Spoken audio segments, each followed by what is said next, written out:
because you mentioned you got to see museum pieces, but on artifacts where you don't have, a museum piece to go off of, and you're very measured with your responses, which I really appreciate. So how do you quantify something like that and give those parameters? Well, the first thing I do is, I'll be sent a picture from production. They say, we're going to do this. And I'll go, let's not do that. And they'll go, no, we're doing this. And we go back and forth with that for a while. Then I'll do as much research as I can. There are a lot of sources out there that will give you weights and measurements on the various weapons. Some things you can sort of extrapolate from. If you get detailed pictures from multiple angles, you can figure out how thick something is based on the length and the size and everything else. But ideally, you get a weight and a measurement off of whatever source you can find, and try to hit multiple sources. So sometimes things are just ridiculous. I mean, you get these weights and you're like, it's impossible. Right. Things weighs more than a truck lid. So is that something you provide to the contestants as a weight? Because I noticed on a lot of episodes, 20-pound sword, and it's supposed to be held one-handed. Yeah.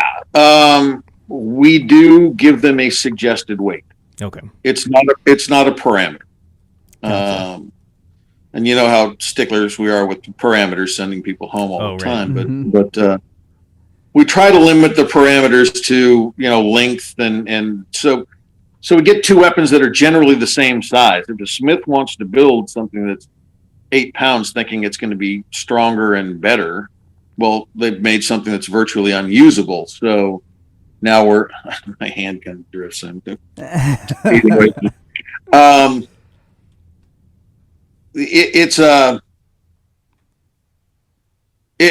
Again, without seeing them, the first time I picked up a Scottish basket hilt sword, a real one, I was amazed at how light it was. And I had picked up really good replicas, but they were nothing like the real thing.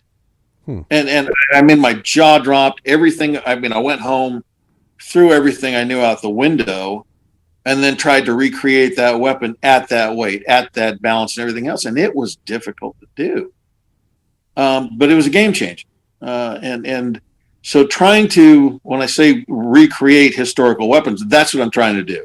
I mean, I might not use the same techniques or the same materials, but I'm trying to recreate them as a representation of the original that can be used.